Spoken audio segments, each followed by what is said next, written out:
Join the movement, along with special co-host Piper Courtenay, as we travel to Salt Spring Island to visit with Hilary Black, Canopy Growth Corporation's newly appointed Chief Advocacy Officer. The largest of the Gulf Islands, Salt Spring has long been the home of the Coast Salish First Nations people. In 1858, 20 years after the abolishment of slavery, and with assurances from Governor James Douglas, Salt Spring became a refuge from racism for African Americans who were trying to escape the discriminatory legislation of blacks in California. 100 years later, the island once again became a haven, this time for American draft dodgers who were trying to escape the Vietnam War. Salt Spring has been settled by a very eclectic group of people: farmers, business people, intellectuals, artists, revolutionaries, and pretty much everybody else in between. So we think it's fitting that Ms. Black calls this island her home. But don't take my word for it. Come join the movement and listen in on this up-close and personal conversation with this cannabis industry game changer. Well, here we are, finally, after how many months of trying to get the movement to sit down with Hilary Black and join with Piper Courtenay from the Georgia Strait. Such a pleasure having you here with us. You've been with us from the beginning, or at least since I've been involved, so this to me is a very special day. Thanks for joining us. Well, thank you for your patience, and I think the timing is perfect. It's lovely to have you both here on Salt Spring. This is the one of the only times I've ever chatted with folks in this way on Salt Spring. Usually I just come here to hide and not work.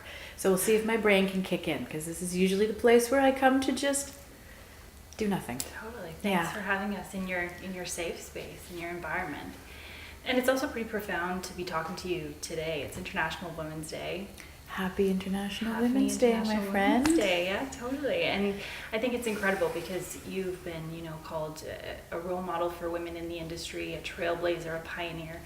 Beyond the professional designations that you've, accumulated over the years, what do you think what term best describes your contribution? Well, I like trailblazer because it has the word blaze in it.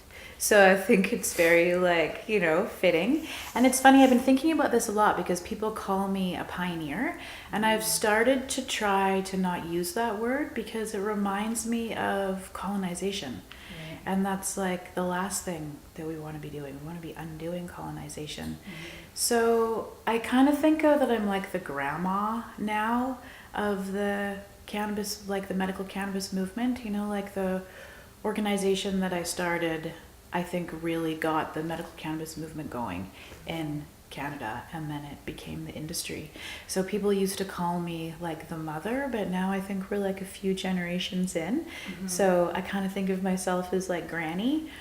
And I also still very much feel like a freedom fighter, even though now it looks different because now we have a big industry. I'm working with really big companies.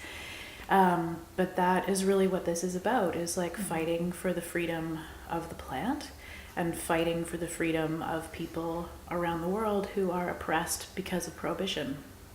Yeah, absolutely. And what does it feel like when I really do want to get into that freedom fighter aspect now that it's sort of transitioned, but what does it feel like when you look back and you see all of the work that you've done and you hear people using those really profound terms to describe your work? What does that feel like when you reflect on that?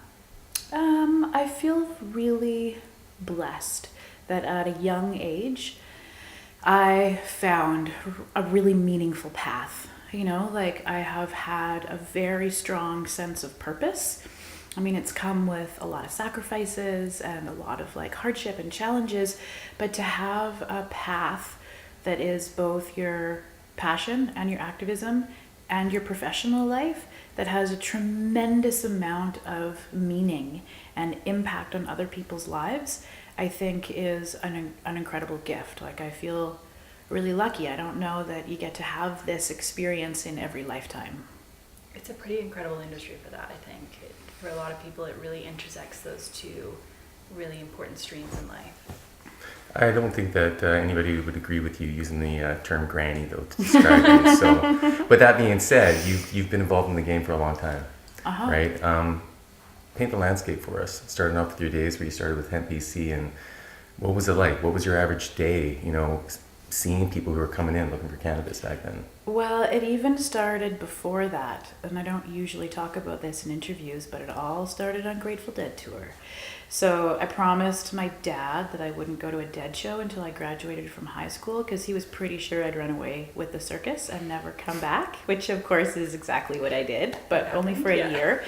So it was on Dead tour in 1994 that I learned about hemp, and I learned like hemp for fuel, hemp for fiber, hemp for fun, hemp for medicine. And when I came back to Vancouver after running away with the Grateful Dead circus for a year, that was when Mark Emery had opened the first hemp store. He'd opened Hemp BC. So I started showing up there and working, even though I didn't have a job, because it was kind of messy and pretty dusty. And I just started like showing up and hanging out, tidying, just like they just kind of couldn't get rid of me, and eventually they hired me.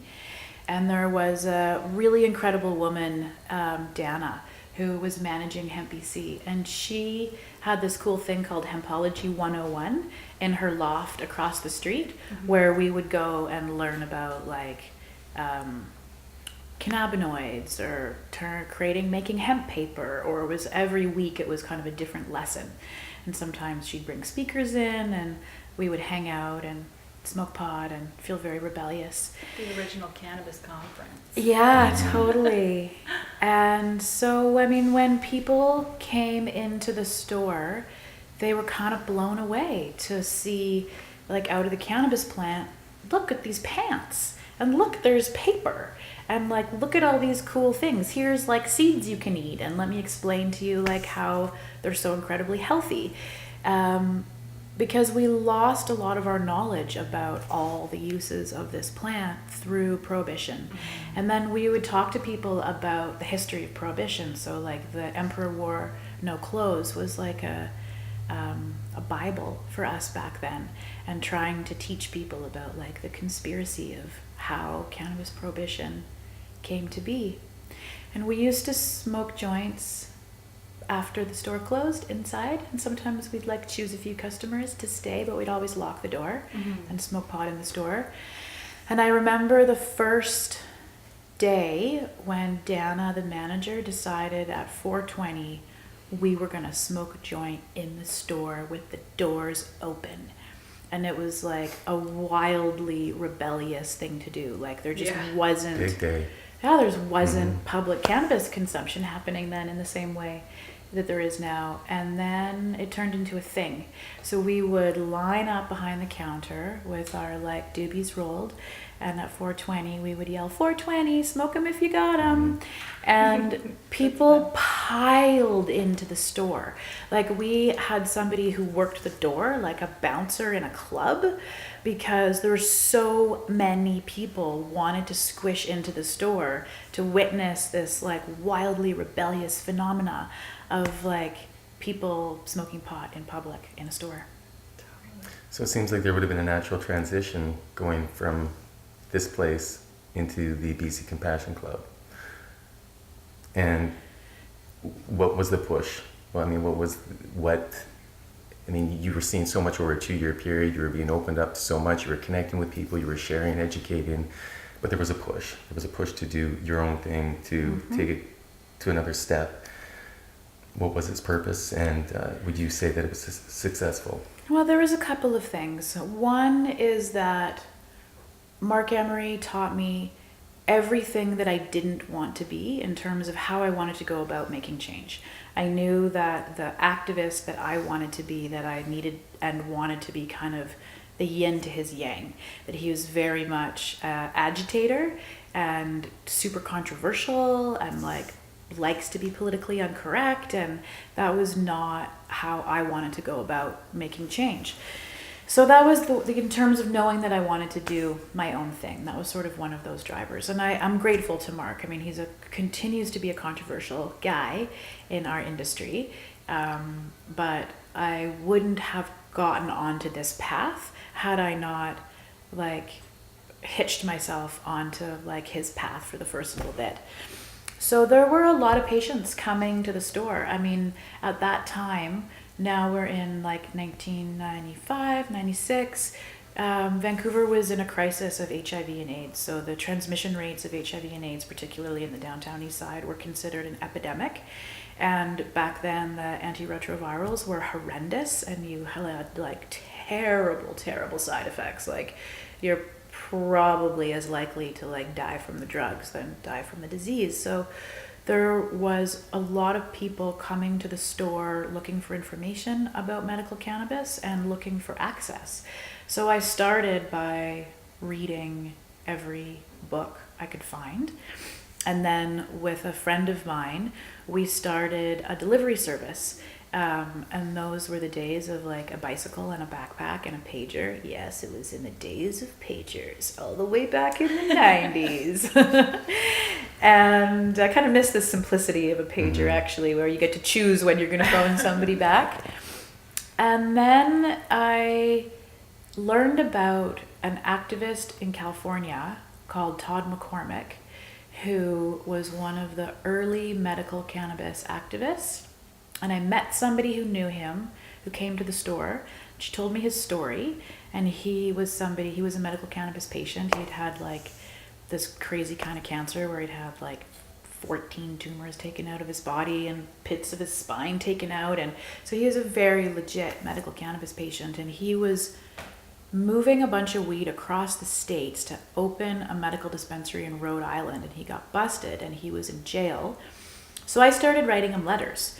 And I wrote him always letters in green ink, and I would cut out pictures from calendars of nature to send him, and I would tell him all kinds of stories, and I just started doing jail support. And when he got out of jail, he moved to Amsterdam, and we started a letter writing and telephone relationship.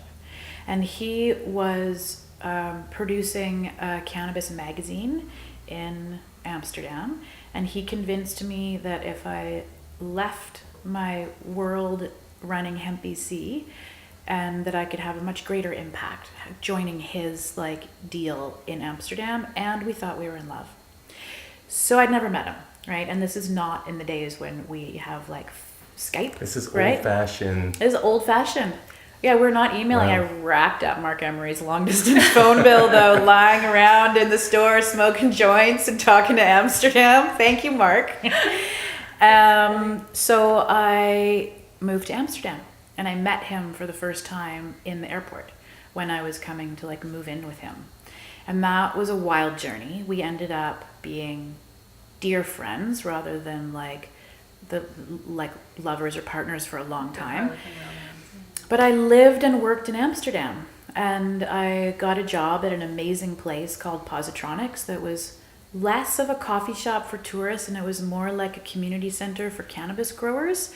And they sold equipment, and they sold seeds, and they had mother rooms and a nursery where like growers could come and buy like trays of clones. And they had a little cantina that sold meals and cannabis and hash.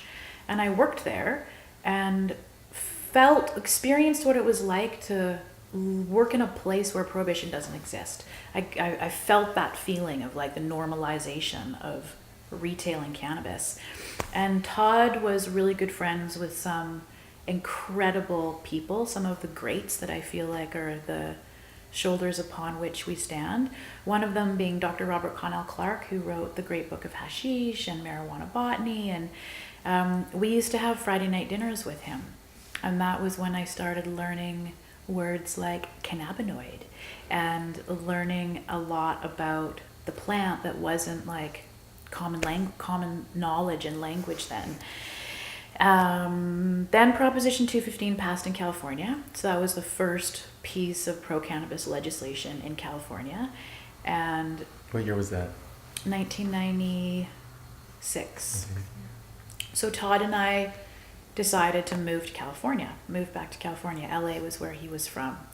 And he wanted to work there. So we stayed up many nights packing seeds into like corrugated cardboard, seed, little piece of toilet paper, seed, little piece of toilet paper, trying to like squish them in so you don't break them, but also the thing can't rattle. Yeah. And we shipped so much genetics from Amsterdam into California before we flew.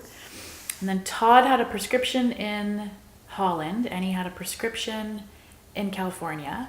And so he brought a gram less than an ounce, because that made a difference for what kind of a charge it was in the States, of the stinkiest super silver haze you have ever smelled. He wanted the stinkiest weed because he brought it on the plane and he opened it up in customs and had notified the media that he was coming. So he was making an action and a statement out of like, it's legal there, it's legal here, I should be able to move it.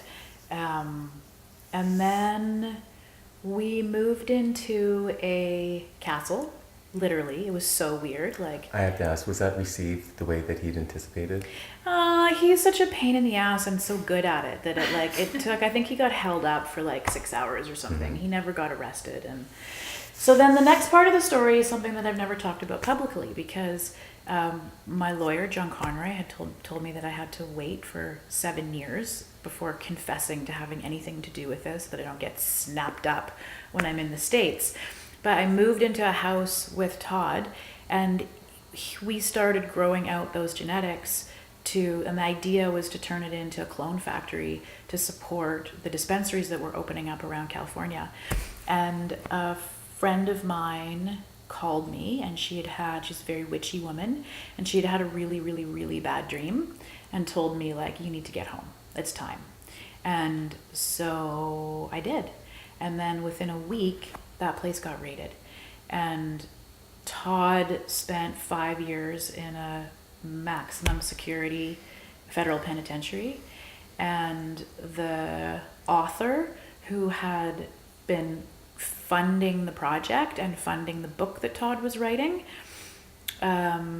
was prosecuted as well, and he had AIDS and cancer and was forbidden to use cannabis. If he piss test positive, his mother was going to lose her house because the mother put the house up for bail, and he died choking on his own vomit, basically as a result of being told that he couldn't use cannabis.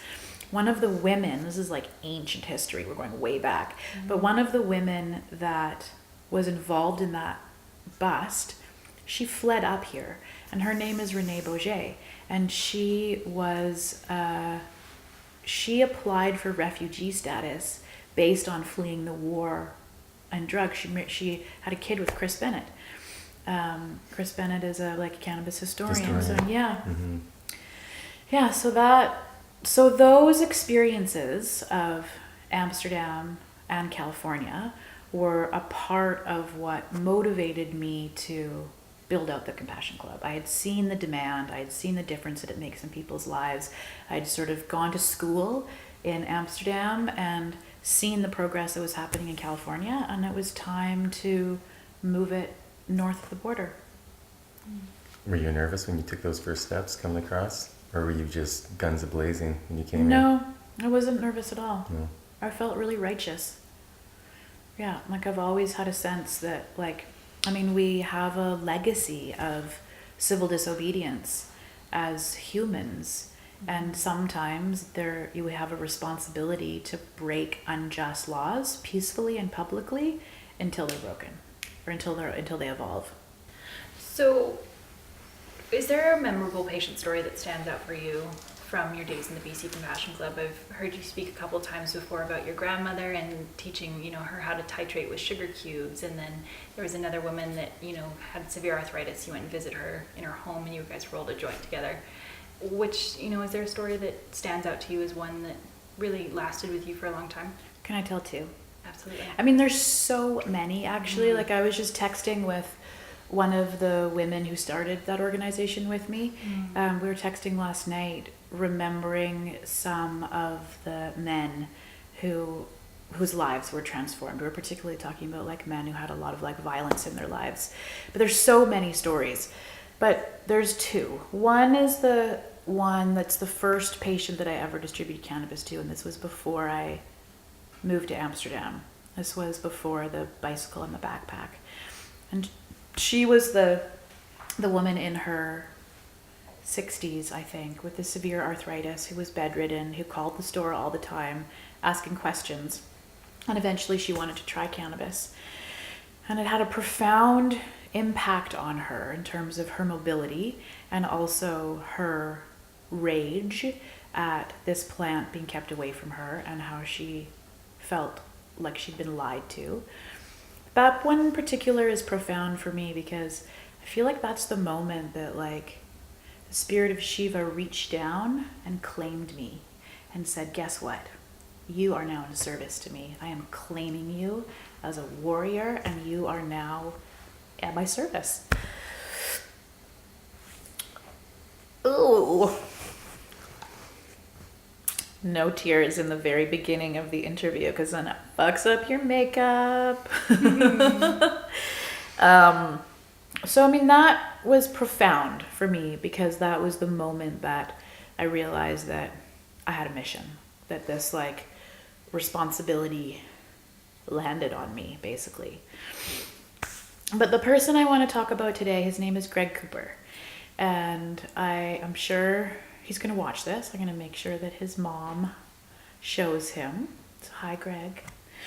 But Greg Cooper has MS. And he found me in the very, very early days of starting the Compassion Club, like within the first few weeks.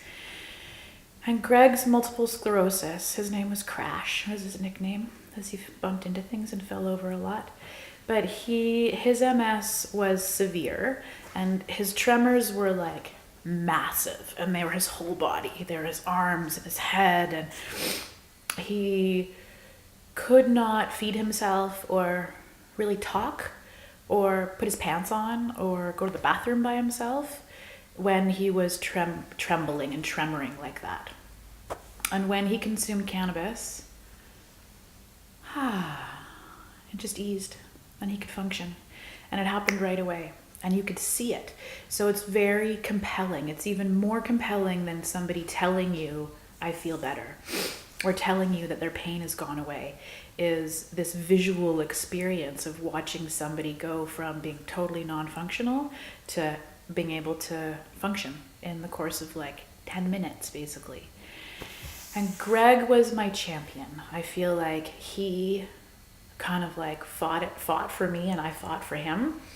So many media interviews, every time we went to court, you know, and all of the court cases were always with John Conroy. I mean, the Compassion Club itself never got busted. But some of our suppliers did. And in fact, the very first bust that we ever had was Mark Richardson, aka Bubble Man. He helped me secure really good, high quality, clean, organic weed for the dispensary when other producers were scared to have anything to do with me because I was out of the closet and public.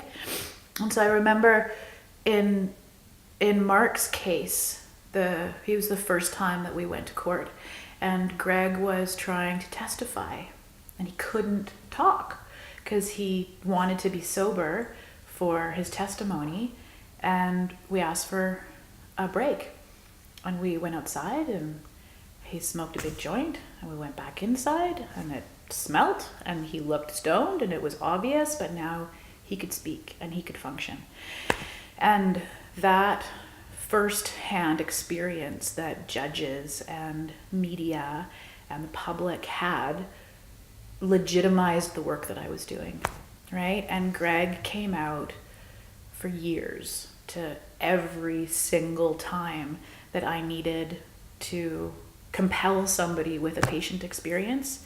Greg had my back. I don't think the Compassion Club would have had the successful start that it had without Greg. Without that patient story, that thing that really humanized it for everyone else on the outside. I need to go visit him, actually, as I think about him. Hi, Greg. Well, I'll say hi. That was very powerful too. I mean, I saw he was on the Nature of Things, was he not? He was on the Nature of Things. Yes, he with was. me. And I remember seeing it back in the day. I mean, I know you have more than just 2 stories. You could probably tell hundreds. But I came into the Compassion Club for the first time, I think it was towards the end of 97, maybe it had been beginning of 98, through a very good friend of mine who was working with you, Nancy Chow. And I mean, my own story is how it moved me the first time that I went there and the difference that I saw that it was making. So I just wanted to say thank you for that. It really did. I was always an advocate for the plant, but it changed me. From the way that I moved from there on out, I became within my circles, and my circle is fairly big for very good growers, and they produced a lot of product. I was the one that said, you know what, this needs to be legalized, decriminalized. We need to get it out there. We need to educate people. They were like, shh, and I'm like, no. So again, thank you. But I wanted to talk about, I mean, from those days, I mean, there were people who were taking the front line. Yourself, Marcus, many others. Do you think the newcomers to the industry today have the level of appreciation for the trials and tribulations that everybody went through back then? I think only people who make an effort to learn about the history know, right? Like the panel that we did on the history with David Melmo-Levine and John Conroy at the Georgia Strait event, people loved it. Yeah. And I think that every time we have a cannabis conference and a cannabis event, we should have old timers and grannies like me out telling the stories about the old days. I was talking with somebody just last week who works with a licensed producer, and they didn't know who Kirk Tusaw or John Conroy were. So people don't even understand how the evolution of the regulatory framework happened, let alone how the movement came to be that got us to the point where we had a groundswell of support to push those court cases through. Right, so I think it's really important, and no, I don't think very many people know. I think some people really care, but how do you make people care about it, right? Like, we just are in a new reality. Oh, here we are. Now we have an industry. Now we have a business. Now we're like figuring out, you know, what your angle is to get a job or launch your own little company or what you're going to do in it, right? But it's interesting when you talk about like people who don't consume cannabis and what their perceptions are, like around legalization. There was so much media, and I was really speaking to Canadians who don't consume cannabis. And my message then, and still is really that this is a social justice issue, right? So this is about access to healthcare, and it's absolutely a social justice issue. Like, I am passionate about our right to get high and change our state of mind if we want to, but that's not why I've dedicated my life to trying to free cannabis from the chains that bind her. It's because the plant and prohibition has been used as a tool of oppression, and our government recognized that it's disproportionately affected people who are marginalized and people of color.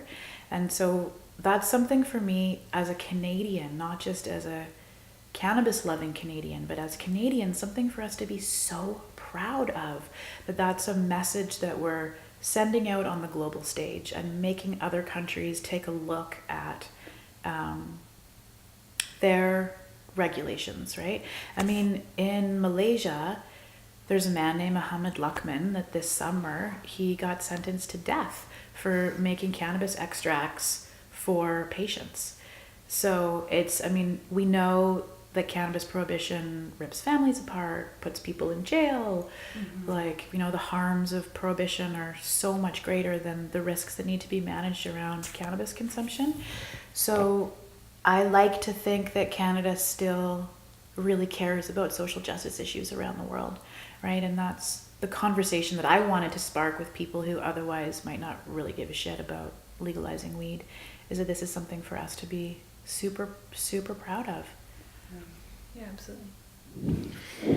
So what have you learned about the process of treating and working with a sick or struggling patient? What are some of the qualities that you need to have as a person and the approach you need to take? Well, a lot of it is patience, that you need to have patience when you're working with patients and let them tell their stories and talk about what's happening for them.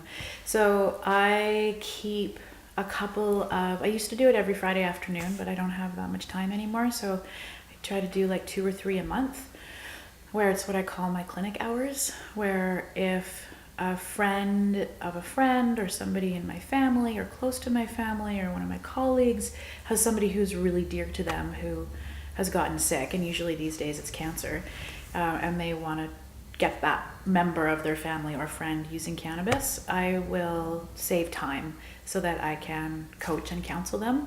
And it's good for me to stay in touch, because otherwise the work that I'm doing is pretty high level and systematic rather than like in touch with patients. But one of the things that has changed so much since moving into a legal market is precision dosing. So we say start low and go slow. A patient doesn't know what the heck that means, right? And so it's really important when you're giving a patient starting instructions now. If they're doing like with inhalation, you coach around puffs, like have a couple of inhalations, wait 10 minutes before you have any more. But as we know, it's around edibles where you're more likely to cumulative dose, because time of onset is so long. You take another dose, and then that's when very uncomfortable effects can happen, or in the medical world they call it adverse events. Yeah, the adverse events we want to avoid. And so now with the oils having a precise amount of milligrams of THC and CBD, I always do the math for somebody to tell them exactly how much of a milliliter to take to get an exact amount of milligrams. So we actually worked out a system, and it was based on what I did with my grandma to make sure that she didn't have an adverse event when she first started using cannabis. But we worked out a system for every single one of our edible products. This is where to start. Wait a whole 24 hours before you increase your dose. This is how much you increase it by. Wait a whole 24 hours before you increase again. This is how much you increase it by. And do the math for them, right? Like people who are really in a lot of pain and on a bunch of drugs and have like cloudiness, like make a really clear, simple map. Yeah. So go slow and dose low is not enough information. It's not adequate. Not adequate, yeah. No, it's not adequate anymore. In the old days it was like, well, these peanut butter cookies are really strong, so you should probably start with 1/8 of it, right? Yeah. And then but it still was kind of a guessing game. I remember the It brings time. up some nice fond memories. Oh, do we all have one? Cookies, Yes. Like, oh. Well, what I did, I made all the cookies, and there was like a tiny bit of batter left in the bowl. Oh, and I'm just like, a tiny bit of well, batter. It was, and I scraped most of it all. Classic. I'm like, well, I'll just lick the rest that's in the bowl. Classic. Yeah, I had an All set at the adverse bottom of the event that I knew that I would come out of, so I didn't panic Yeah. for not too long. I find that I'm good if I'm with people and that happens. I out myself right away, and I'm like, hey, I consumed way too much. I'm about to get really high. And then I just state it, and then once I've stated it, it makes me feel so much more comfortable. That hasn't happened. So- What's cool about this industry is most people are like, yeah, I've been there 8 or 9 times as well. Exactly. We'll help you through this. So, I- but for the people that haven't been there, that are new to this, and who are learning through, Well, we want to avoid people having to go there, I pretty much don't consume cannabis in public. I consume by myself at home pretty much every night, and I consume with my lover, and I'll smoke pot if I am going to a show or going dancing, which now that I think about it, I can't even remember the last time I went dancing. I need to put that on the to-do list. But I like having a couple of puffs if I'm out at a show when I'm ready to stop chatting and just dance, right? Because once I have a few puffs, I don't really want to talk to anybody, or maybe I'm not feeling capable of talking to people. But being high is actually very private for me. And it's kind of the opposite of being a public personality who talks about and teaches about and advocates around cannabis all the time.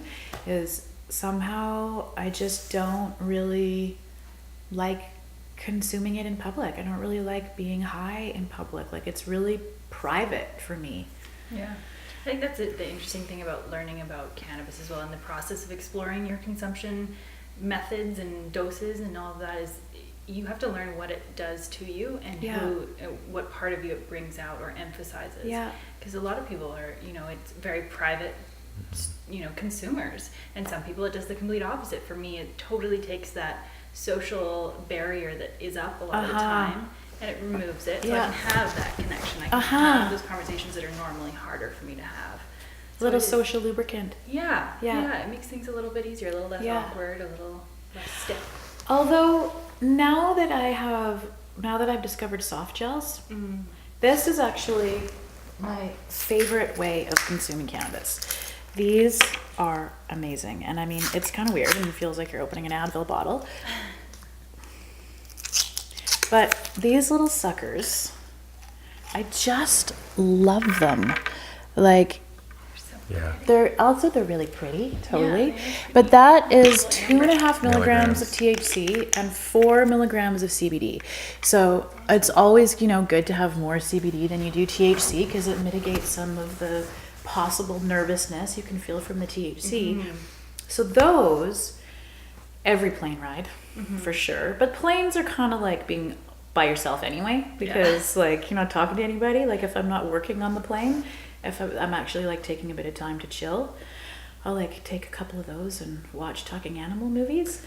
But they give me that same chatty social lubricant feeling. Right. Like I remember the first time I took one, I was at a cannabis conference and I went out for lunch with some people and I was like, it's like, wow, I'm feeling like really activated. I've got a lot to say.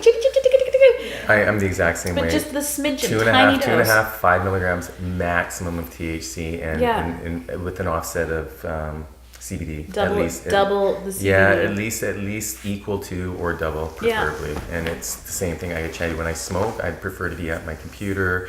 I get into my thing, and I mean, I did earlier, but. Yeah, those are. That's my hot date for tonight, nice. Right there. Friday night. Friday night date is waiting for me. Perfect, the self-care routine. Yeah, absolutely. So, how has being a medical advocate for a patient, how has that evolved since legalization?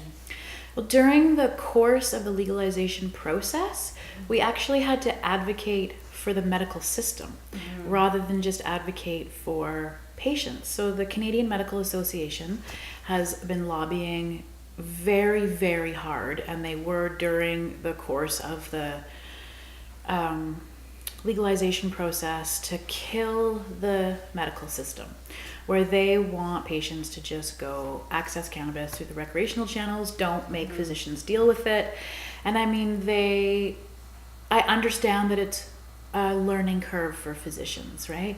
It's a whole plant, it's an herbal medicine, we inhale it, it's got like hundreds of active compounds in it. It's very different than prescribing a pharmaceutical where you're like this many milligrams, this many times a day. Yeah.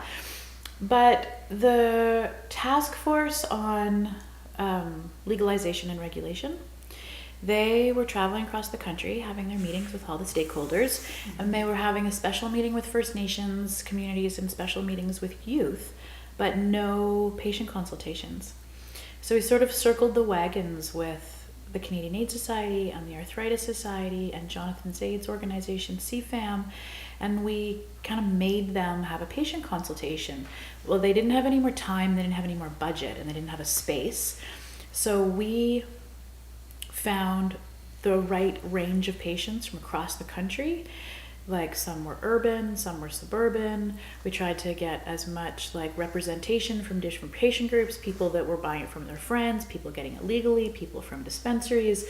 Tried to really get a huge range, and then we wrote the agenda and we led the meeting. And that day of having all of those patients in front of a big chunk of the task force, Also, Anne McClellan came to my Compassion Club, and it was the only illegal grounds that they stepped into in all of their research. And rumor has it they had to get permission from very on high in the government. I'm not going to get smacked down for this, am I? Yeah, to come to a place where there was illegal distribution of drugs happening. And so Anne had a chance to sit with a bunch of our clients and patients at the Compassion Club that day too. But between those two things, I think those were I know because they've told me that they were very pivotal experiences for the members of the task force that just didn't understand the impact of cannabis as a medicine. And then that task force, in their report, they made recommendations about preserving the medical system. And that's what the government did against the wishes of the Canadian Medical Association. And it was because they heard from patients directly, right? So in Canada, we still have taxation and insurance issues. Affordability still remains a big barrier to access for patients.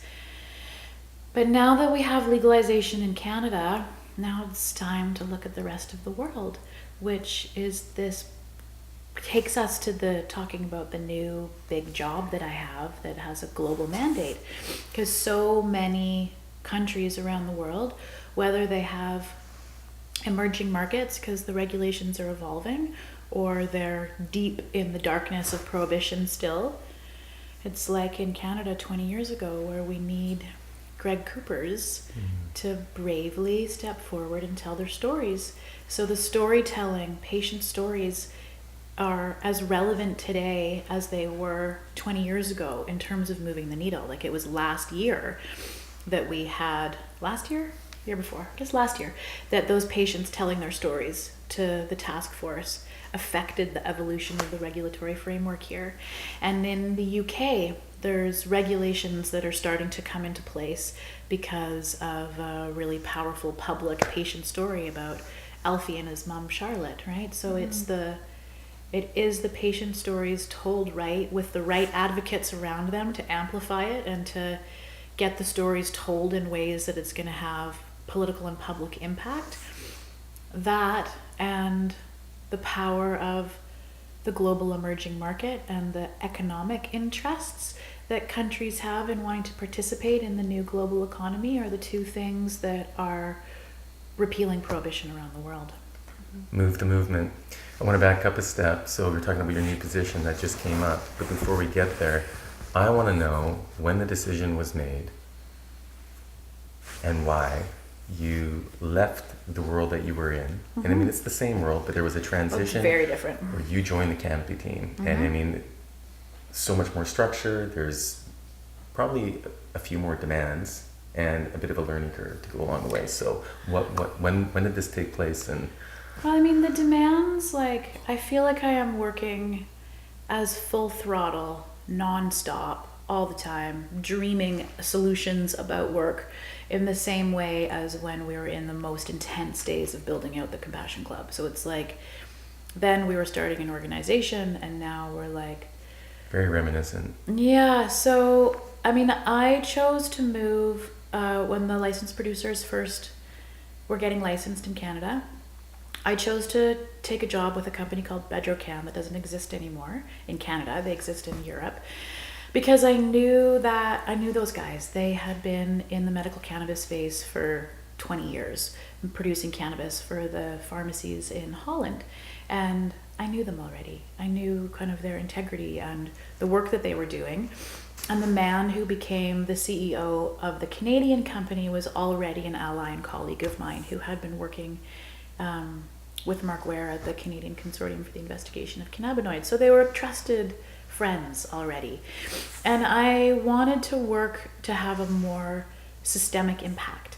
Like the Compassion Club was providing incredibly high quality services to about 8,000 patients because we had built out that wellness center, right? So all of the patients had access to herbalists, nutritionists, and counselors. And so there's this bubble of really high quality support in conjunction with cannabis products, but is unequal access across the country. So even though we had regulations that would allow physicians to authorize, patients across the country did not have equal access to knowledge or to accessing cannabis. And so I wanted to work with a legal company that had sort of a conservative pharmaceutical vibe to it, because it was like putting on a different dress and then getting perceived in a different way, and having different doors open and have the ability to have conversations with way more physicians and to affect things hopefully in a more systemic way.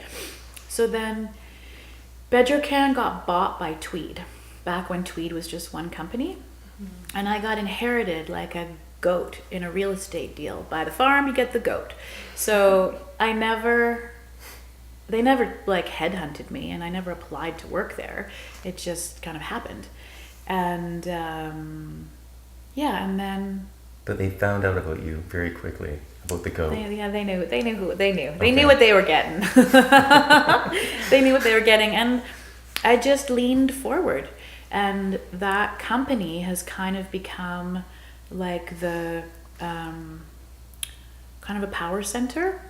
And I very much feel like I have a seat at the table. That was one of the other reasons for making the change from the Compassion Club. And I always will take care of the Compassion Club. Like I help them with their regulatory issues or legal issues or anything that comes up, as much as I can anyway. I'm a volunteer. Something that was really profound that you just said there was, it felt like you had a seat at the table. Yeah. And the announcement the other day, congratulations on your promotion to Chief Thank Advocacy you. Officer. I mean, you very much have a solidified seat at the helm of this movement. It's wild. Yeah. I am the Chief Advocacy Officer for the world's largest cannabis company. What does that feel like, and what is it? How has it changed, your potential impact on this movement? Well, I wrote the mandate, and when I look at it, I'm like, what was I thinking? Oh my God, this is insane. But I don't have to do it all at once, right? It's a very big, ambitious, lofty mandate. So I feel like I am exactly where I should be. And I feel like I am fulfilling my responsibility in that I have a responsibility and a privilege to continue the work. So there is a legacy of real compassion and generosity that was the source of the success and the integrity of this movement in the first place. And I want to see that compassion and integrity become table stakes for anybody who's participating in this industry. I'm really proud of my company for prioritizing diversity and inclusion, patient advocacy, social purpose giving, all of the things that are in my mandate, prioritizing it as much as we prioritize running the finances and the operations of the company, right? So, we've got a chief medical officer and a chief financial officer, and for them to create a position as the chief advocacy officer, it's not tokenism. It's very meaningful. I have a ton of support. I have resources. I've got a budget. I'm building out a team. And it's like thrilling and terrifying.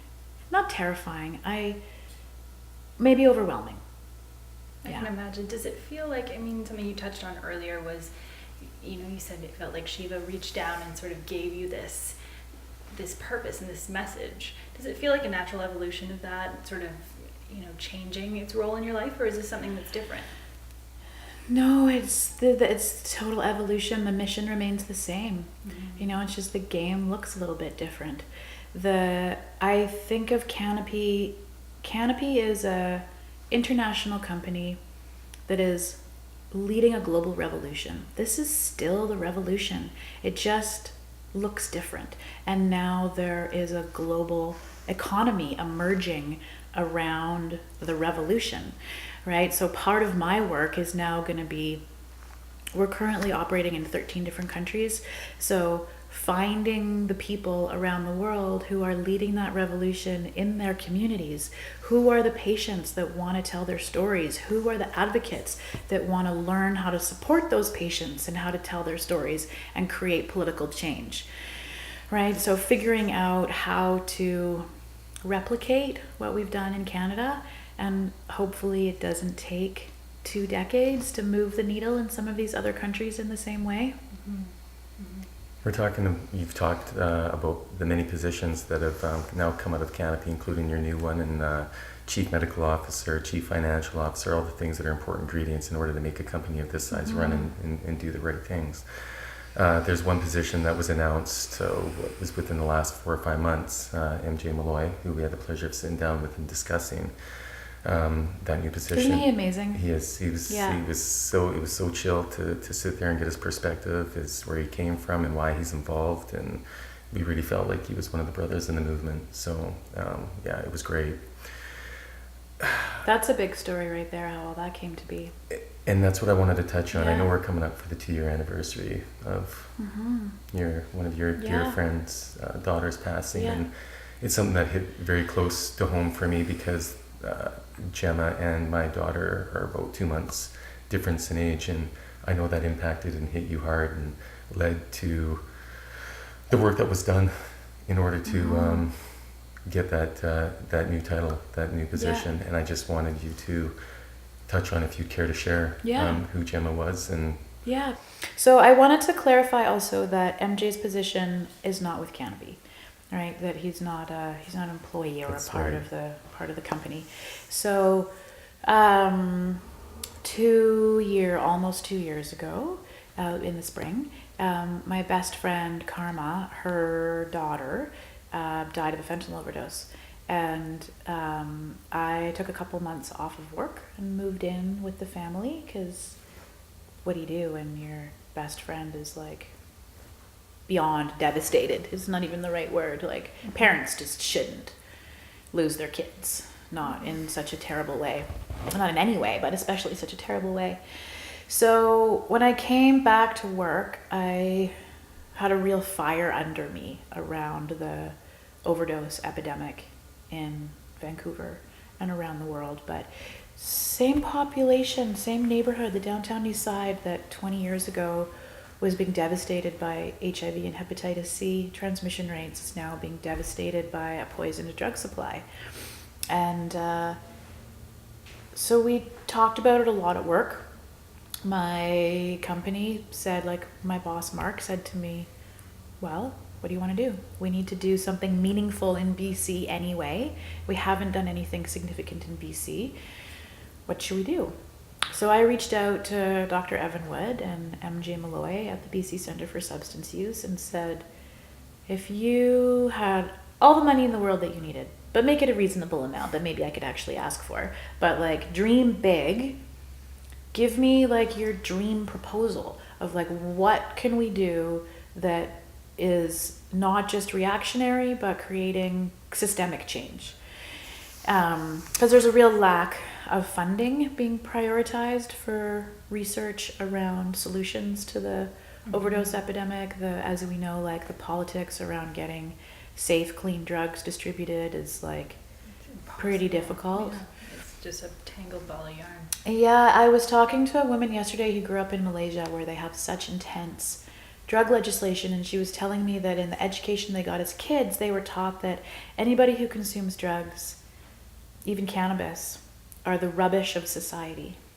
And I actually think that by knowing that the drug supply is poisoned and not distributing clean, safe access to prescription substances, as a society, we are choosing a social cleansing. And it is as evil as an ethnic cleansing. And I think that we are going to look back on this day through the history books with a tremendous sense of regret, in the same way that we look at other devastating ways that humans have decimated themselves over the years. So we had been talking about and thinking about all of these dynamics and all of the complex pieces of the issue that have created this epidemic that we're in, and then touched me super close to home. So Evan and MJ came back with a plan, and what they said we should do was to create an endowment at UBC that would support a professorship. And that a professorship of cannabis science, first of all, is going to elevate the level at which academics and medical professionals are talking about the evidence and talking about the concepts of cannabis, because it is the world's first professorship of cannabis science. And they had $500,000 sitting in the bank that had been granted from the BC Ministry of Mental Health and Addiction, but it was waiting for a philanthropic match, right? They couldn't do anything with it until it got matched. So we put in $2.5 million, and the BC Ministry of Mental Health and Addiction, we used that $500,000 pot, and we created a role that is called the Canopy Growth Professorship of Cannabis Science. And then UBC needed to go through its process to determine who the appropriate professor was, and it is our beloved MJ Malloy. And the focus of that professorship, at least for the first couple of years, is specifically researching the potential of cannabis and cannabinoids to intervene with opioid addiction. So looking at people who are in treatment for fentanyl addiction, that's where we're starting with fentanyl, because that's the biggest problem. So when people are in treatment for fentanyl addiction, does cannabis help them to stick with their recovery programs, is some of the first research that's happening. And that is all happening in honor of Gemma. And so that's one of the ways where working with a massive economic engine, I mean, $5 billion investment from Constellation, like it took me a long time to be able to even say the B, because it's like so much money. I can't even, as a somebody who doesn't work in finance and doesn't run the budget for an entire country, like $5 billion is like more money than I can really wrap my head around. But Canopy, like, this is one of the kinds of things that I get to do, and like I have just been given, as a part of my new mandate, there is a thing called the Tweed Collective. And the Tweed Collective is a pool of $20 million that's to be given away over 4 years. And it's all for investing in the communities that we operate in across the country. So part of what I'm doing right now is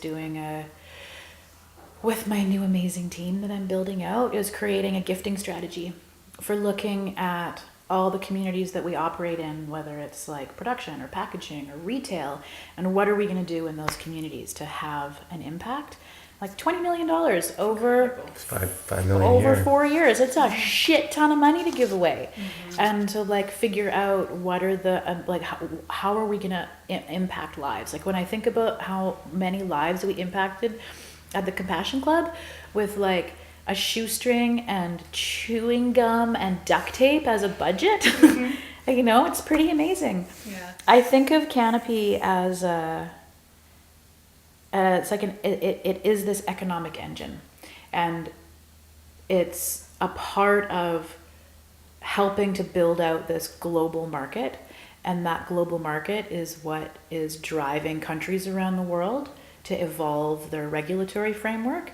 A lot of the countries around the world are not repealing prohibition because it's the right thing to do. It's based in lies, and it's like one of the great wrongs of our time, but because there's a new market to participate in.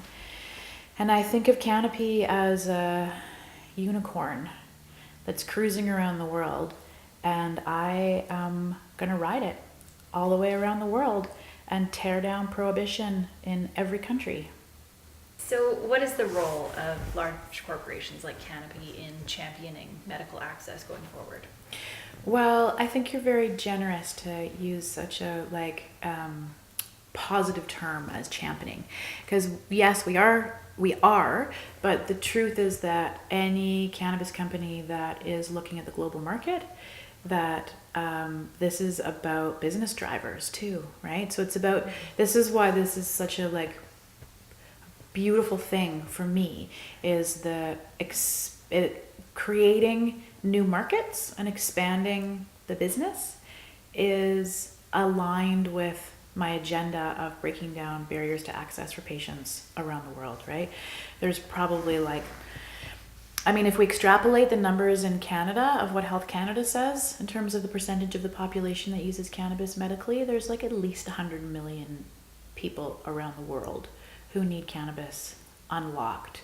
So as we have amazing government relations teams that are going in and working in different countries all the way around the globe, addressing concerns, dissolving fears, educating to move past the barriers that regulators have.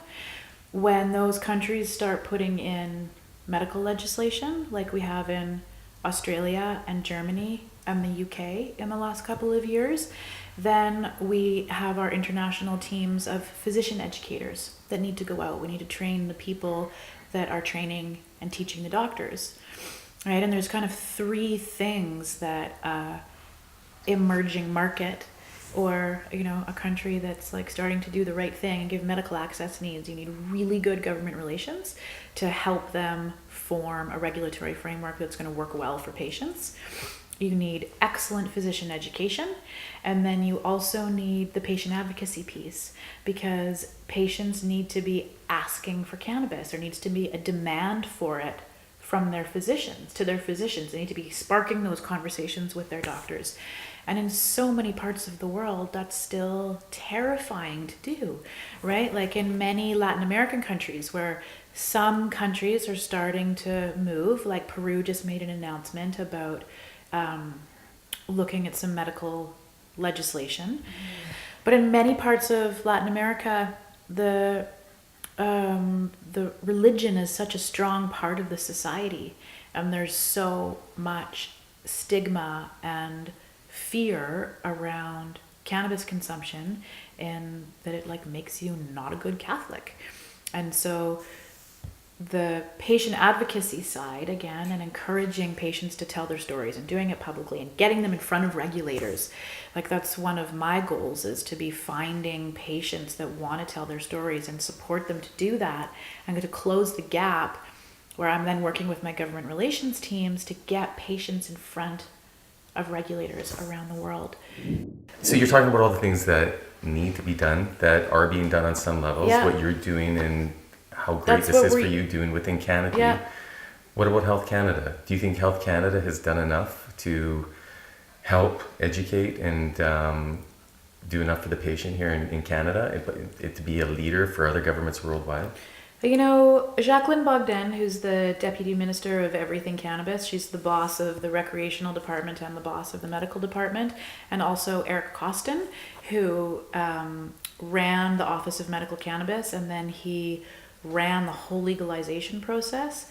These two people are Canadian heroes that I cannot say enough good things about. We would not have this reform in this country without those two brilliant people. The way that they had to thread the needle to find legislation that they could enact into law in this country, where we still have very powerful prohibitionists running this country, and the way that they had to frame it, which is harm reduction. We're going to take it out of the hands of criminals and we're going to keep it out of the hands of children. That was how they sold legalization to get it through the door, right? So we like to shit on our government because they didn't say, whoa, prohibition was totally based in lies. It's been oppressing people. We made a huge mistake. We're really sorry. We want to make amends, and let's free up the cannabis industry and have farmers markets. That's what we would like, but that's not the reality of what was possible right now, right? So I am disappointed that the government has kept GST on medical cannabis. GST and HST is incredibly unjust and unethical to charge patients. We do not charge those taxes on medications that require physician authorization, but because it doesn't have a DIN and it's not a prescription, they've said it doesn't count, that the Excise Tax Act doesn't apply, whereas we only have sales tax on things that are over the counter. So this is super unjust. Do you think this will change? I battled it out. Like my Compassion Club took the CRA to court and spent hundreds of thousands of dollars battling the CRA around. Did I get that right? Yeah, you did. Yeah, but battling them around how they were choosing to interpret the Excise Tax Act around the collection of GST, and it came down to the legislation needs to be clarified. At the end of the day, is basically what the judge said, and I am disappointed. It's the one thing I'm disappointed in that the task force did was they recommended that the GST remain as it is. Bill Blair talked about believing that Canadian cannabis consumers would abuse a medical system if there was a tax benefit, and I just don't think that that's a legitimate or fair argument. And then the excise tax that we've put on cannabis, which excise is basically it's a sin tax, right? So it's on tobacco and on booze, and we tax the tax, right? So you take your whole cost of your product, you add in the sales tax, and then the excise tax is taxed like the percentage of the whole. So it's the tax thing is a problem, and it's systemic of not believing it's a legitimate medicine in some level, right? So I think that that will change for sure when there's more cannabis medicines that have been through clinical trials and have gone through the very expensive process of getting drug identification numbers. And we have to keep pushing. I personally, in the last year, I stopped focusing on it a little bit because what Canopy did was they pay the taxes, right? So we just pay the excise tax. Like we weren't getting the traction that we needed in our lobbying or in the like public efforts that we've done. We did a couple of years ago, I drove a petition in the House of Commons, you know, get like thousands of people to sign this petition, and it was great. The whole industry, both gray and the like legal market, everybody worked on this petition together. It was one of the cool Switzerland projects that everybody got behind, and it gets read out, but it didn't move the needle. So yeah, that's the only place where I'm disappointed, and otherwise I think that they've done a great job. I mean, I was talking to somebody who shall remain nameless inside Health Canada a little while ago. And they were telling me that they had they're talking to the Natural Health Products Department. So they're getting the Natural Health Products teams ready to start regulating CBD products that'll be in the health food store.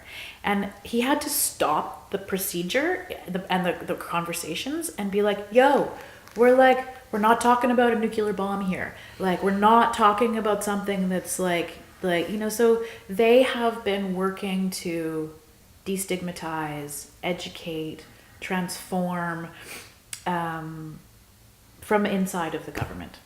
Yeah, Eric Costin and Jacqueline Bogdan are amazing humans in Canada. Is very lucky to have them. Appreciate you shining some light on that, because I don't know to the details as what you would know, or how deep some people had to work in order just to get done legalization last October. But I think that most people that are out there in the public, they have no clue whatsoever. None. They don't. I mean, there's a lot of walls that are up, a lot of years, 100 years to strip down. You can't do it overnight. Yeah. What is the role of civil disobedience coming from a grassroots activism background? What is the role for that now in the legal system? Well, working for a publicly traded company and having some serious responsibilities as a member of the C-suite, I certainly can't be advocating for, no. I mean, it's a core part of how we got to where we are. And there certainly are patients that are still choosing to, that are forced to engage in it.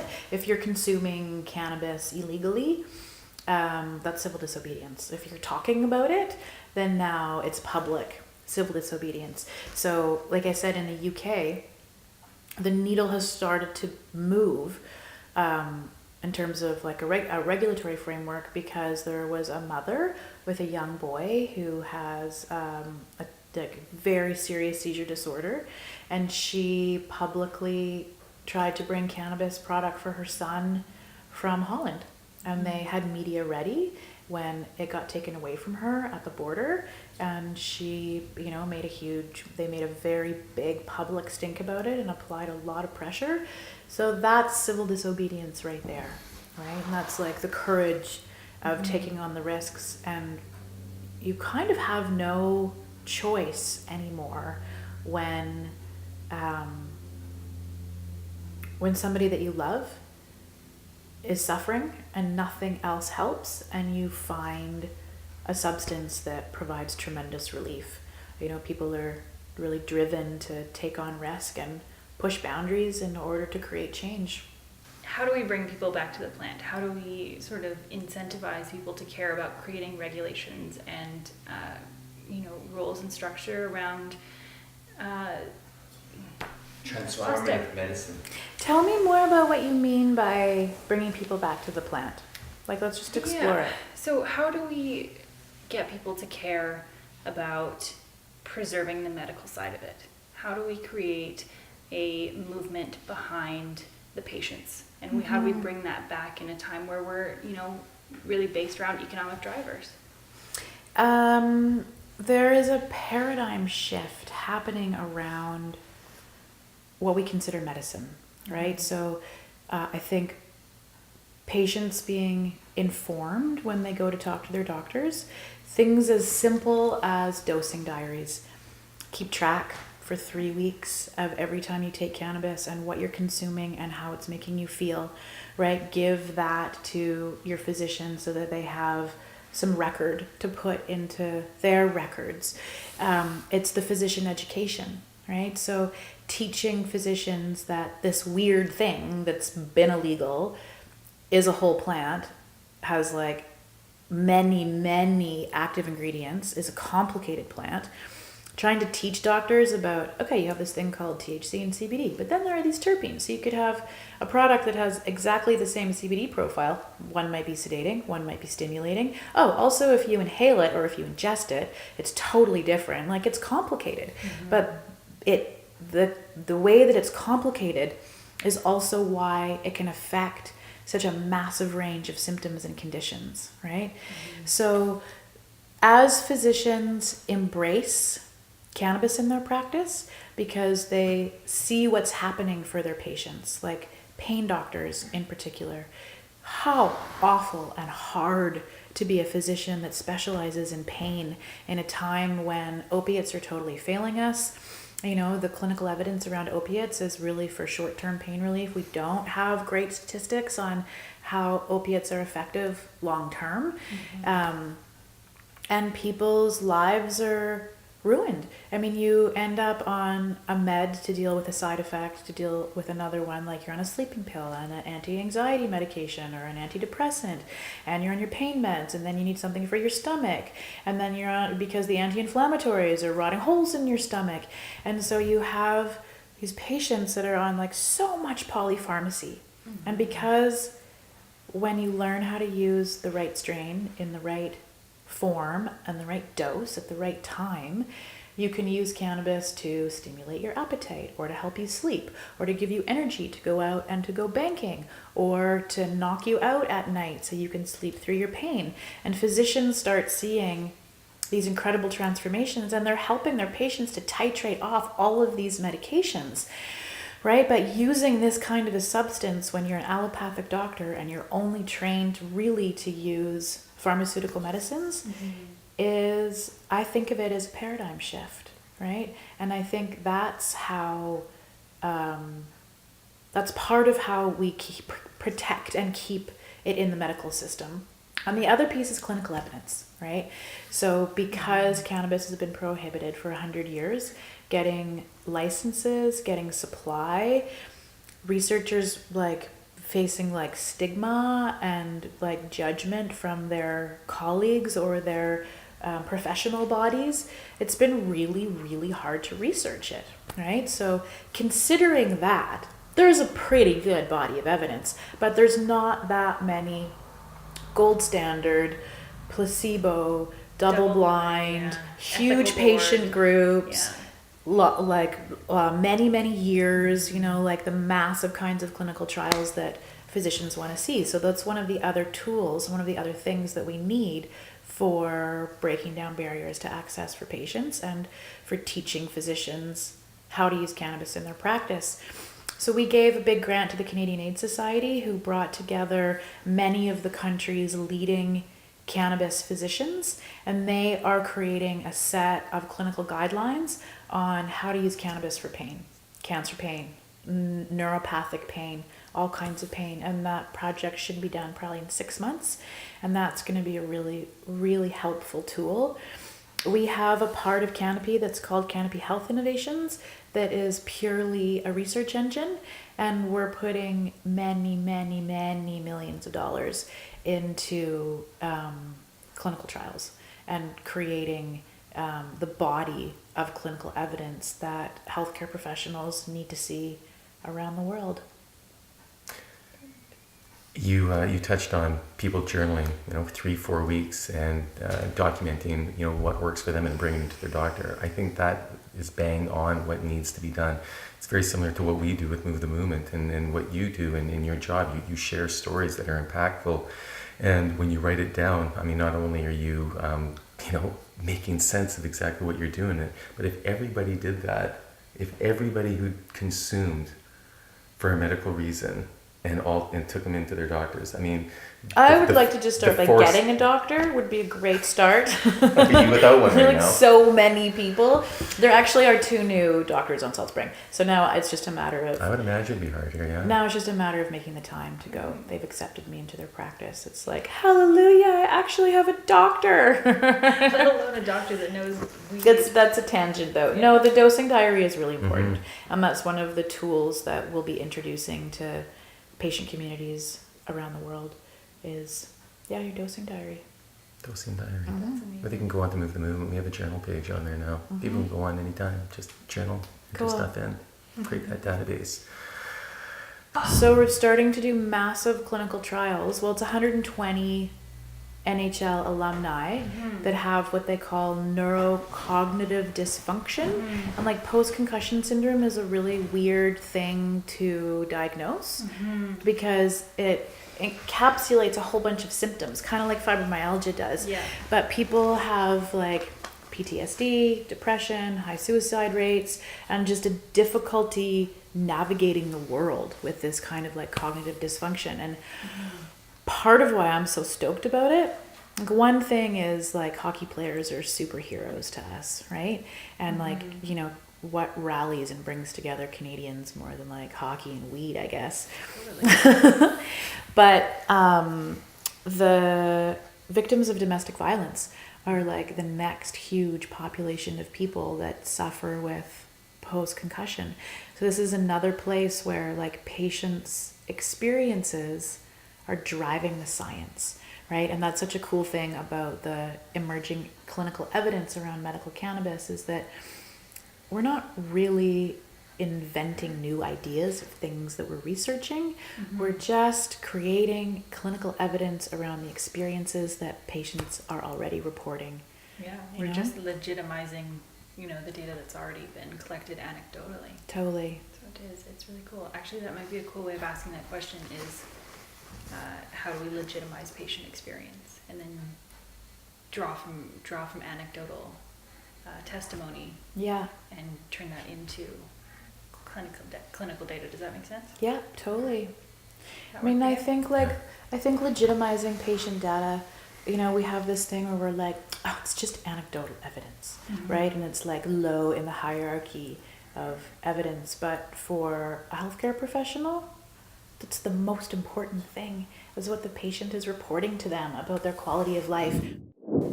So we did a survey of all of the patients that we serve, and the number one thing they reported about what cannabis does for them is it let them go outside. Like, it's so hard for a healthy, functioning person to imagine living a life where you don't go outside.